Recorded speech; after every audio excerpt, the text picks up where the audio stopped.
They didn't just burn my firewood, they burned my lifeline. In the dead of Montana winter, with a blizzard bearing down and temperatures plunging toward -30, the HOA destroyed my entire winter stockpile. 4 months of preparation reduced to ash in minutes. No warning, no mercy. I stood in the smoking ruins of everything I'd built to survive, holding my daughter Emma's hand as she coughed blood into her sleeve, our house already dropping below freezing. They called it a covenant violation.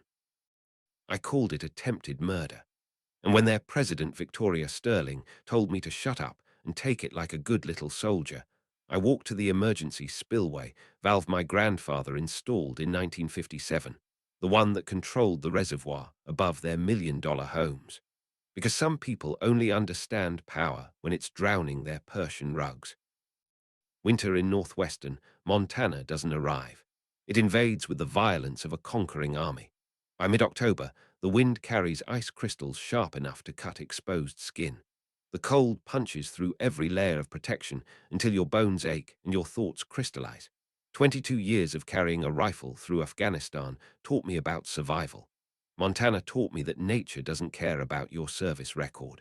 When the mercury drops far enough, every man becomes prey.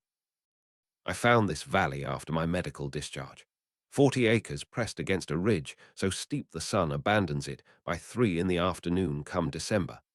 The cabin was built in 1963 by people who understood that pretty views mean nothing if you freeze to death admiring them. The deed, dated 1957, carried a clause that would later become my salvation. Full ownership and operational control of the emergency spillway system, including all valves, channels, and overflow mechanisms for the upstream reservoir. My grandfather had poured that concrete himself, carved his initials into the wet mix. JT 57. The day I signed the papers, I traced those letters with my finger and felt something dangerous settle in my chest. Started preparing in August, while the valley still shimmered with heat. The chainsaw screamed through stands of lodge pole pine and tamarack. By September, I had 6 cords split and stacked in military precision along the property line. The shed I built with my own hands. 12 by 8, reinforced walls, a roof that could support 4 feet of wet snow. Inside went 2 backup generators, a 1,000-pound propane tank in a welded steel cage, and enough canned goods to feed Emma through nuclear winter. The neighbors watched from their triple-pane windows like witnesses at an execution. Victoria Sterling first invaded my property on October 15th at 4:17 in the afternoon. I remember the exact time because Emma was inside doing homework, and I was teaching myself to trust the world enough to let her out of my sight for 10 minutes. The White Range Rover announced itself with the subtle arrogance of diplomatic immunity. Custom plates reading RIDGEO. She emerged like a general surveying conquered territory. Blonde hair sculpted into a helmet, Botox-frozen face that couldn't express emotion if her life depended on it. Designer clothes that cost more than most people's trucks. She didn't knock. She walked onto my property like she already owned it, stood 10 feet from where I was splitting wood, and took photographs with her phone. The sound of that camera shutter still makes my jaw clench. "Mr. Thorne," she said, voice sharp as winter wind, "your outdoor storage situation has become problematic. Several residents have expressed concerns about property values." I let the splitting maul rest against the chopping block and studied her. The way she stood, weight on her back foot, phone held like a weapon, told me everything. This wasn't a neighbor. This was a predator who'd identified prey. "It's firewood," I said. "Keeps us alive when your power lines snap." Her smile could have frozen antifreeze. "The volume exceeds acceptable community standards. You have 72 hours to reduce it by 60% or face enforcement action." I stepped closer, close enough to see her pupils dilate despite the Xanax glaze. "Ma'am, my daughter has severe asthma. When the grid fails, and it fails every winter, that wood is the only thing standing between her and a medical emergency." She lifted her phone and took another photo of me. "For the file," she said. "Non-compliance often correlates with aggressive behavior. Consider this your only warning." She turned to leave, then paused. "Oh, and Mr. Thorne, your shed is also in violation. The roofline exceeds the approved elevation by 4 inches. That will need to be corrected as well. After she left, I found Emma at her bedroom window, watching the Range Rover disappear. "Dad," she whispered, "that woman scares me." "Smart girl," I said. "Scared is exactly what we should be." The letters started arriving daily after that, each one escalating in threat level. Violation notices with red borders, fines that doubled every 48 hours, photographs of my property taken from angles that meant someone had been trespassing at night. By the end of October, they claimed I owed $3,700 in accumulated penalties. I started documenting everything. Every letter photographed and uploaded to 3 different cloud servers. Security cameras installed covering every angle of the property. Motion sensors that would alert my phone if a mosquito farted. Emma thought I was being paranoid. Then we found the footprints. November 3rd, 5:42 in the morning. Fresh boot tracks in the frost, circling the shed, stopping at the lock, moving to the windows. Someone had been testing entry points. I followed them to the property line where they met tire tracks. The tread pattern matched Victoria's Range Rover. That afternoon, I drove to the county courthouse and pulled every document I could find. HOA bylaws, property records, permit applications. What I found made my blood run backwards. Victoria Sterling and her husband had purchased 12 lots in the valley's newest development phase. They needed the other residents to approve a zoning variance to build spec houses. But first, they needed to eliminate anything that might lower property values, like my survival preparations, like me. The temperature dropped to -18 on November 12th. I was adding another cord to the stockpile when Marcus Chen appeared at my gate. The HOA treasurer looked like a man attending his own funeral. Hands shaking, sweat freezing on his forehead despite the cold. "Jack," he said, voice barely above a whisper, "you need to be careful. Victoria's lost her mind. She's talking about forcing compliance by any means necessary." "Define necessary," I said. He looked around like the trees might be listening. "She hired someone from out of state. Said if you won't comply voluntarily, she'll make the problem disappear." I set down the axe I'd been holding. "Marcus, if something happens to my property, my daughter and I could die. You understand that?" He nodded miserably. "That's why I'm here. Document everything. Get it to lawyers, reporters, anyone who'll listen. And Jack, don't leave the property unguarded, not even for an hour." He left before I could ask more questions. That night, I moved Emma's bed into my room and loaded the Remington 700 for the first time since Afghanistan. She didn't ask why. Smart girl knew the war had followed me home. November 15th, 2:14 in the morning. The motion alerts screamed through the house. Every camera, every sensor, all at once. I was moving before my conscious mind engaged, muscle memory from Kandahar taking over. Emma behind me, phone in her hand, already dialing 911. The shed was fully engulfed when I reached the window. Flames 30 feet high, so hot the snow was melting in a 40-foot radius. But that wasn't what made my blood freeze. Victoria Sterling stood at the property line, watching, just watching. The orange light turned her face into something demonic. When she saw me looking, she smiled and waved. A little pageant queen wave, fingers wiggling. The propane tank exploded with enough force to shatter windows 200 yards away. The blast wave knocked Emma and me to the floor. By the time we got up, Victoria was gone. The security footage would later show 2 figures in black, faces covered, carrying red gas cans. One of them wore a distinctive watch, a Cartier tank Française with a diamond bezel, the same watch Victoria wore to every HOA meeting. The volunteer fire department arrived 23 minutes after Emma called. By then, everything was gone. 6 cords of wood, the generators, the food supplies, all of it reduced to a toxic pile of melted metal and ash. The fire chief, Tom Bradley, walked me through the wreckage at dawn. "Accelerant everywhere," he said quietly, "professional-grade stuff. Whoever did this wanted complete destruction." He pointed to the melted remains of the steel cage. That propane tank was targeted specifically. "See the burn pattern? They wanted it to explode." Emma was inside, wrapped in every blanket we owned, her breathing getting worse by the hour. The house temperature had dropped to 38 degrees and falling. Without the wood, without the generators, we had maybe 2 days before hypothermia became critical. I called the sheriff. He took statements, bagged evidence, promised a thorough investigation. But his eyes told the truth. Victoria Sterling owned half the county board. Nothing would happen unless I made it happen. That night, while Emma slept fitfully, coughing up pink foam that terrified me more than any Taliban firefight ever had, I studied my grandfather's old survey maps. The reservoir sat above the entire valley like a suspended ocean. 3 billion gallons held back by a dam built when Eisenhower was president. The emergency spillway hadn't been opened since 1973. According to the maintenance records, it was overdue.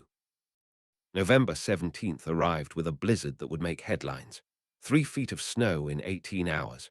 The power died at midnight and didn't come back. By morning, Emma's lips had turned blue. Her breathing sounded like she was drowning in her own lungs. I called emergency services. The dispatcher, exhausted from 2 days of constant calls, delivered the killing blow. Sir, Ridge View Heights has private road maintenance. The HOA hasn't cleared access for emergency vehicles. We can't get through their gates. I hung up and made a decision that had been building since the first violation notice. I kissed Emma's forehead, told her I'd be back in an hour, and headed out into the storm. The trek to the spillway control took 40 minutes through waist-deep snow. My grandfather's key, worn on my dog tags since the day I bought the property, slid into the lock like destiny. I didn't open it fully. Not yet. Just 3 turns of the wheel, enough to start the water moving under the ice, enough to begin what Victoria Sterling had started. The warm front arrived November 20th like a divine intervention. The temperature jumped 40 degrees in 6 hours. 3 feet of snow became 3 billion gallons of water seeking the path of least resistance.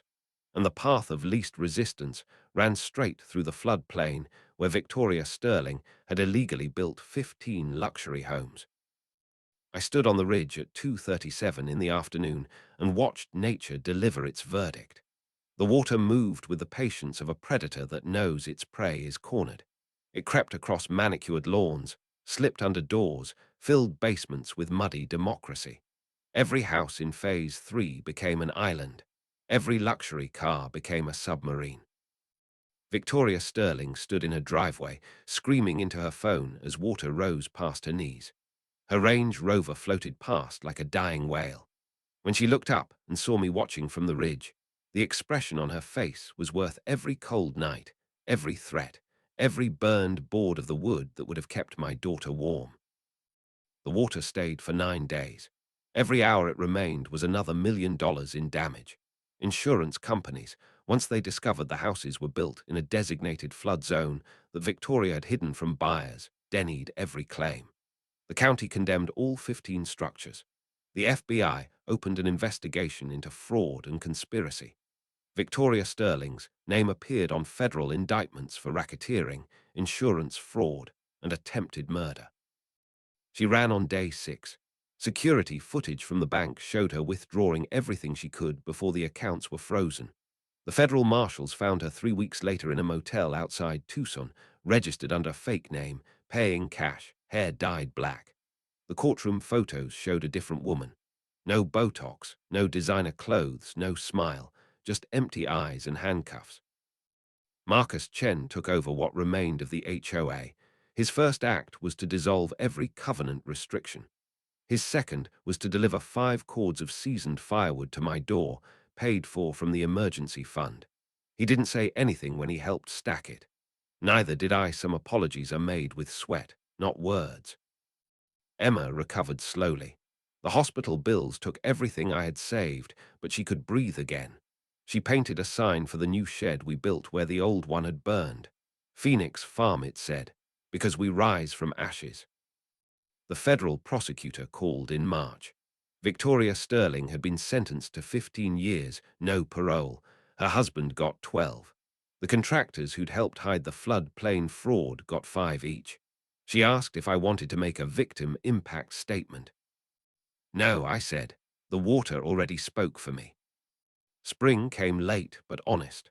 The floodplain where Phase 3 had stood became a wetland. Herons nested where the Sterling house had been.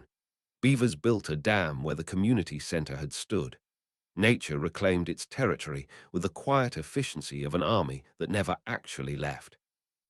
Emma and I sat on the porch one evening in May, watching the sunset paint the mountains gold. The new shed stood proud and defiant, filled with 8 cords of wood already seasoning for next winter. The security cameras still recorded everything. The Remington still stayed loaded. Some lessons you don't unlearn. Dad, Emma asked, do you think she knew what would happen when she burned our wood?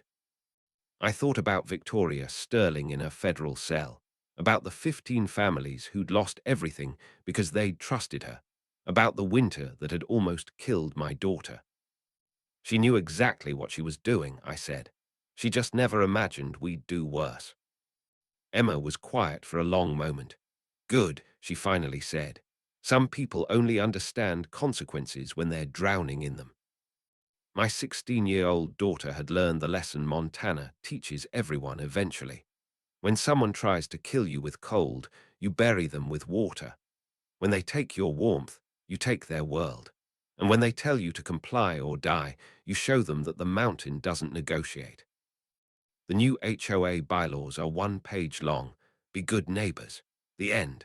Nobody complains about woodpiles anymore. Nobody takes pictures of sheds. Nobody threatens anyone's survival. Because everyone remembers the winter when Victoria Sterling declared war on the wrong family and the mountain chose its side. I still maintain the spillway. The county insisted, said someone has to hold the key. Every spring when the snow melts, I walk up to the valve and check the mechanism. The water remembers the path it carved through Phase 3. It whispers against the concrete, patient and ready. Emma asked me once if I regretted what happened. I told her the truth. The only thing I regret is that Victoria Sterling never understood the first rule of mountain living. Winter doesn't care about your money, your connections, or your covenants. Winter only respects preparation and the will to survive by any means necessary. The federal marshals found one last thing when they searched Victoria's house. A journal where she detailed her plans, force out the undesirables, buy their properties cheap, build an empire on the bones of people who didn't belong. My name was circled in red ink with a note beside it. Break him by Christmas. She was off by 3 days. Christmas came late that year, delivered by meltwater and justice. And somewhere in a federal prison in Colorado, a woman who once ruled a valley with violation notices and fines is learning that concrete walls are harder than winter, and federal inmates don't care about your HOA presidency. Emma and I still live in the same cabin. The walls are insulated now, the roof reinforced, the shed bigger than before. We have neighbors who wave when they pass, who help stack wood in the fall, who understand that survival is a community effort, not a competition. The rooster Emma named Justice still crows at inappropriate times. The chickens still lay eggs. The wood still gets split and stacked in neat rows that would make any drill sergeant proud. And every winter, when the first snow falls and the temperature drops and the world turns hostile, we burn our fires hot and bright. Not because we have to anymore, but because we can, because we earn the right. Because when someone tries to take your warmth in a Montana winter, you don't just survive. You make sure they never forget why mountain people don't need HOAs to tell them how to live. The water remembers, the mountain remembers, and so do we.